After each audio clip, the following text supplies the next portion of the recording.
Isang malinaw na bagay, ang pagpupulong ni Netanyahu kay Trump sa Washington ay hindi lang simpleng protokol. Direktang pag-uusap ito kung nasaan ang pulang linya sa Iran at ano ang mangyayari kung magkaaberya ang negosasyon. Ako si Ari. Mabilis na gumagalaw ang mga pangyayari. Tingnan ninyo ang buong larawan. Habang bumibiyahe si Netanyahu sa United States at nakikipagkita kay kalihim Marco Rubio sa Blade House, tinanggap naman siya ni Trump sa White House. At ang pangunahing paksa, kahit na pinag-uusapan din ang Gaza at ang rehiyon, ay Iran. Ano ang pinagkakasunduan? Ano ang hindi pinagkakasunduan? At ano ang gagawin kung sakaling walang marating na kasunduan? At isang detalye na hindi dapat palampasin. Bago ang pagkikita kay Trump, formal na isinama ni Netanyahu ang Israel sa tinatawag na Junta o Konseho ng Kapayapaan para sa Gaza na itinataguyod ng Administrasyong Trump. Iyan, sa simpleng salita, ay isang pampulitikang senyales. Sinusubukan ng Washington na bumuo ng isang regional na balangkas para sa kinabukasan ng Gaza habang sabay na binabantayan ang panig ng Iran. At syempre, ang pangunahing tauhan sa lahat ng ito dahil pinag-uusapan ang Gaza. At isang konseho ng kapayapaan para sa anumang mangyari sa Gaza na nakatali sa loob ng teritoryo ng Israel ay syempre ang Israel. At sa huli, sinasabi sa mga media na si Netanyahu ay naglakbay para kumpirmahin ang kasunduan. Talaga bang naglakbay lang si Netanyahu para doon? Sasabihin mo ba kung ano ang iniisip mo ngayon? Ano talaga ang sinabi sa White House? Huwag kang maghintay ng pahayag na may paputok dahil hanggang ngayon ay wala pa at wala talagang lalabas. Ang nakikita sa mga media ng Estados Unidos at Israel ay wala namang malalaking anunsyo, pero mayroong malinaw na mensahe. Patuloy na iginigiit ni Trump ang pag-uusap sa Iran habang ayaw naman ni Netanyahu na pag-usapan ang seguridad ng Israel. Sa madaling salita, nag-uusap sila, nagkokoordina, pero hindi naman ibig sabihin na pareho sila ng iniisip pagdating sa bilis at paraan. At dito pumapasok ang nararamdaman ng marami, kahit hindi ito palaging sinasabi ng malakas. Ang mabilisang paglalakbay na ito at ang espesyal na pagpupulong ay palatandaan na kahit mukhang normal ang opisyal at pumunta roon para pumirma ng kasunduan at dumalo sa mga formal na pagpupulong. Tungkol sa mga nangyayari sa rehiyon, lahat ay pinag-uusapan sa diplomasya, pero sa ilalim ng mesa, may mga bagay na gumagalaw. Huwag tayong maging inosente. Ito ay mga ulat, pagsusuri at koordinasyon sa pinakamataas na antas, parang inaayos ang bawat piraso bago dumating ang bagyo. Hindi dahil may gustong magdigma, kundi dahil pwedeng lumala agad ang sitwasyon. Paano kung ang tensyon sa Iran ay maging direkta na? Siyempre, ayaw ng kahit sino na mawala ng plano, ng suporta at ng koordinasyon. Sa totoo lang, sinasabi ni Trump na mas gusto niyang magkaroon ng kasunduan, pero may malaking kondisyon. Kung walang kasunduan, posible pa rin ang militar na opsyon. Kapag nagsalita si Trump tungkol dito, hindi lang siya tumutukoy sa uranium at mga centrifuge, pinag-uusapan din niya ang isyong labis na pinoproblema sa Israel. Halimbawa, ang mga ballistic missile. Kailangan nating magkaroon ng kasunduan, kung hindi ay magiging napaka-traumatic nito. Maganda ang pagpupulong namin kahapon kay Bibi Netanyahu, pero ako pa rin ang magdedesisyon. Kung ang kasunduan ay hindi patas at hindi maganda para sa Iran, sa tingin ko magiging napakahirap na panahon ito para sa kanila. Tingnan natin kung ano ang naidulot ng 12 araw na digmaan noong Hunyo. Ang ballistic missile ay totoong bumabagsak mula sa langit at kayang baguhin ang buhay sa ilang segundo, ayon sa mga pagsusuri at pagtatantya kamakailan sa Israel. Bago ang operasyon, may tinatayang 3,000 ballistic missile ang Iran at patuloy nilang pinalalawak ang kakayahan nila. Tinatayang nagpakawala ang Iran ng 550 missile noong digmaan at inatake ang mga imbakan, pasilidad ng produksyon at mga launcher na madalas may lamang missile. Kaya tinatayang hindi bababa sa kalahati ng mga missile ay nawasak. At ano ngayon ang punto? Ganito kasi na ang Iran, kahit pagkatapos ng matinding dagok na iyon, ay mayroon pa ring napakaraming missile at, ang mas nakakabahala, ay muling nakakabawi ng kakayahan sa produksyon. Ayon sa mga ulat mula sa Israel, may updated na pagtataya na sa loob ng ilang linggo, maaaring muling magkaroon ang Iran ng humigit kumulang 1,000 800 hanggang 2,000 na long-range ballistic missiles. Ganap na magagamit at operational ang lahat ng ito. Hindi lang ito para sa isang araw, kundi talagang nakakaapekto sa buong estratehikong usapan. Kung ganon, ang negosasyon ba sa Iran ay tungkol lang sa nuclear program o kasama rin ang paggawa ng missile at doktrina ng pag-atake? Sabi ni Trump sa huli niyang pahayag, dapat isama sa kasunduan ang usapin ng ballistic. Kapag isinalin sa pangkaraniwang salita, ito ang ibig sabihin. Walang silbi ang pumirma ng kasunduan na mag-iiwan sa Iran ng kakayahang magpaputok ng daan-daan o libu-libong missile sa rehiyon.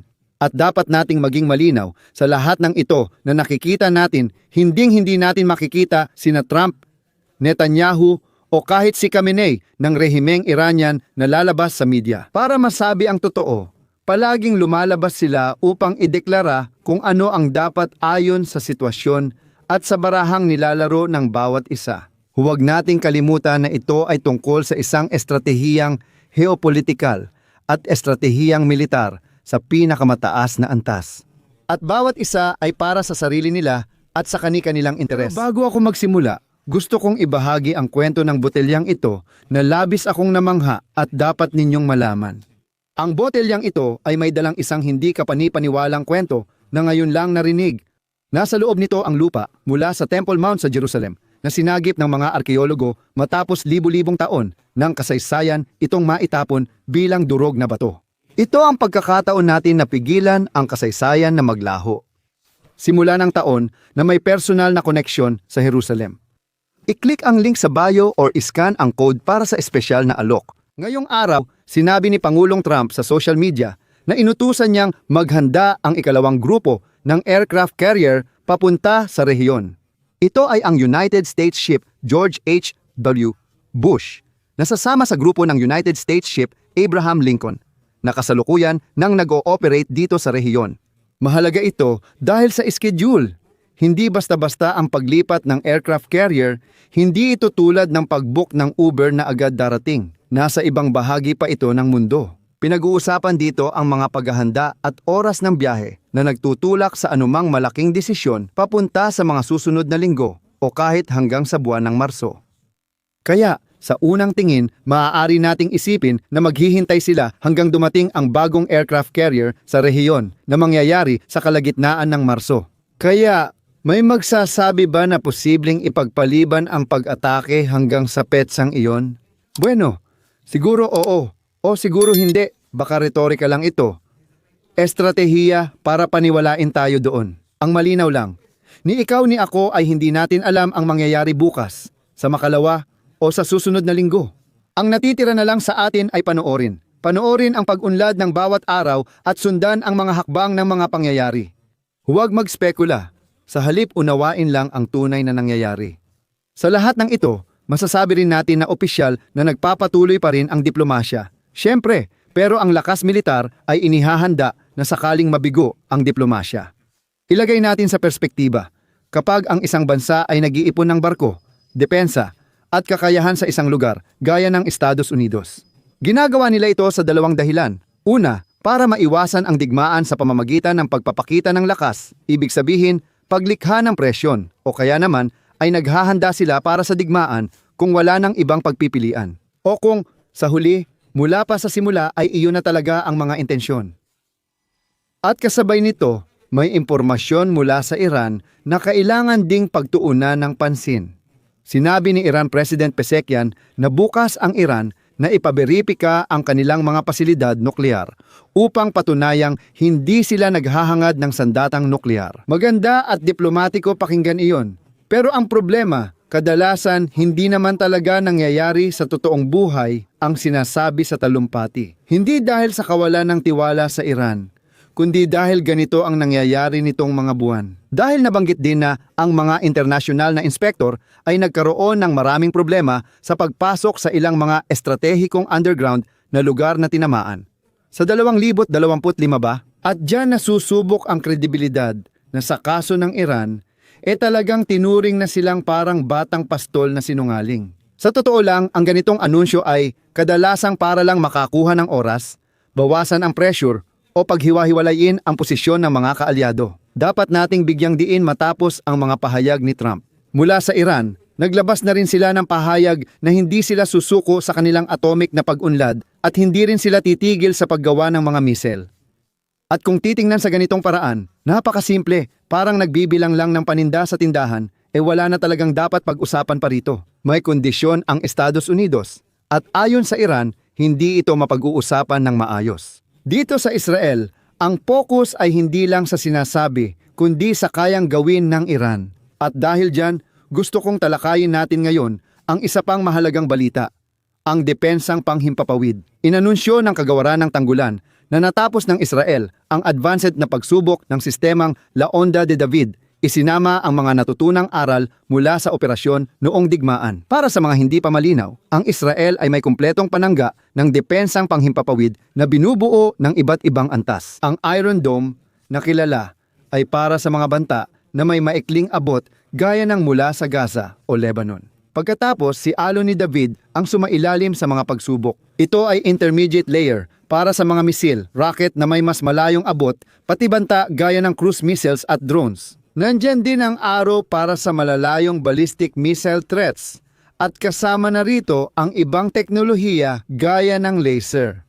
Bakit nga babalita ang mga pagsasanay at pagsubok na ito? Siyempre, dahil habang muling binubuo ng Iran ang kakayahan sa paggawa ng missile, pinapabuti rin ng Israel ang kanilang mga sistema. Parang nanonood ka ng dalawang team na nagsasanay bago ang isang laban na ayaw pa nilang ipahayag. Bukod dito, nabanggit na noong labanan ng Hunyo, ginamit ang David Sling para harangin ang mga projectile na pinaputok mula sa malalayong distansya. Isang bagay na dati-rati ay mas iniuugnay sa ibang bahagi ng sistema, gaya ng mga sistemang Arrow o kahit doon sa mga ginagawa kasama ang Estados Unidos, ang kilalang TAT. At ito ay nagdadala sa atin sa ideya. Ang depensang panghimpapawid ng Israel ay hindi lang gadget, kundi sistemang bumibili ng oras para iligtas ang buhay at suportahan ang ekonomiya. Sa mga pagkakataon na pwedeng tumigil ang buong bansa. O kung ibang bansa yon, baka tuluyan na lang bumagsak. Lumipat tayo sa isa pang mahalagang larangan na kadalasang di na pag-uusapan, ang dagat. Nagsagawa ngayon ang hukbong dagat ng Israel ng isang malakihang ehersisyo sa dagat kasama ang mga barkong pandigma, submarino, komandong Shagi-13, suporta mula sa hukbong himpapawid at mga unit ng cyber. Ano ang kanilang sinanay? Pagsagot sa mga pag-atake sa dagat, mga banta mula sa himpapawid, at pagtatanggol sa mga offshore na plataporma ng gas. Ito, para madaling maintindihan, ay parang sinasabi ng Israel na hindi lang kami nag-aalala sa mga banta mula sa himpapawid sa silangan. Nag-aalala rin kami sa maaaring mangyari sa dagat at laban sa aming enerhiya. Kung may mangyari sa mga gas platform, hindi lang ito hiwalay na insidenteng militar, kundi direktang atake at estratehikong dagok sa infrastruktura at ekonomiya ng Israel. Bago tayo pumunta sa balita tungkol sa kabalintunaan sa Venezuela, paki-check muna kung nakasubscribe ka na sa channel. Akala ng marami sa inyo na nakasubscribe na, pero hindi pa. Pindutin lang ang subscribe button at ayos na. Marami pa rin sa inyo ang nagsasabing wala silang subscribe button sa komento. Tingnan nyo kung nararanasan nyo rin ito at pindutin ang kampanilya para ma-update kayo sa mga bago kong informatibong video. Sige, tuloy tayo at lumipat naman tayo sa Venezuela, kung saan ngayong araw ay kumalat ang mga nakakatuwang larawan ng isang pagtanggap sa Caracas para sa isang delegasyon mula sa Estados Unidos. Di mo aakalain, may pulang karpet at tugtugin pa. Hindi ang palabas ang mahalaga, kundi ang kahulugan nito. Ang kalihim ng enerhiya ng Estados Unidos, si Chris Wright ay nasa Caracas at nagsalita tungkol sa mga pag-uusap para isulong ang isang 3 yugto na plano ng Administrasyong Trump, pagpapatatag, pagbangon at pagkakasundo. Napag-usapan din ang transition at isang bagay ang tumatak dahil sa pagiging direkta nito mula sa Washington. Itinuturing ang mga autoridad na namamahala sa transisyon bilang pansamantalang pamunuan, hindi bilang isang tiyak na pamahalaan. Ibig sabihin, lubos na nakikialam ang Estados Unidos sa larangan ng enerhiya ng Venezuela na may layuning pang-ekonomiya at ayon sa kanila, pampolitika. Ano ang kinalaman nito sa Israel at Iran? Malaki dahil sa totoong mundo, ang enerhiya ay hindi lang gasolina. Ang enerhiya ay geopolitika. Ito ay mga parusa. Ito ay mga kaalyado. Ito ay kakayahang mag-pressure. Ito ay kung gaano katagal makakatagal ang isang bansa at isang rehiyon. Habang nangyayari ito sa Venezuela, may direktang balita tungkol sa Israel. Dahil sa unang pagkakataon, matapos ng maraming taon, nagpadala ang Venezuela ng langis sa Israel. Ganyan nakaloko ang mga pangyayari. At kung gayon, kung sinusubukan ng Estados Unidos na buhayin at ayusin ang langis ng Venezuela, isa rin itong hakbang para sa pandaigdigang merkado, presyo, at kakayahang gumalaw. Kapag pinipilit nila ang ibang kalahok at kapag may mga hindi inaasahang sumasali, gaya ng ngayon na ang Venezuela ay nagpapadala ng langis sa Israel. Kaya oo, pumapasok din ang Caracas sa usapan. At ang nakakatuwa sa pagbisitang ito, na isa ng makasaysayan at hindi maiisip ilang buwan lang ang nakalipas. Makikita si Daisy Rodriguez na masiglang tinatanggap ang komisyon ng Estados Unidos sa engranding selebrasyon. At syempre, wala namang masama doon, malinaw naman. Wala namang problema doon. Bawat bansa ay may sariling paraan ng pagtanggap sa kanilang mga bisita. Ang usapin dito ay yung sinabi ni Daisy Rodriguez noon. At gusto kong marinig mo mismo para maintindihan mo ang antas ng ironiyang nararanasan natin ngayon. Huwag silang maglakas loob dahil kami ang magiging pinakamasamang bangungot nila. Na ang mga kalamidad ng sambayanang Amerikano ay paparating. Kung sasaktan nila ang bayan ni Bolivar, dapat malinaw ito sa kanila.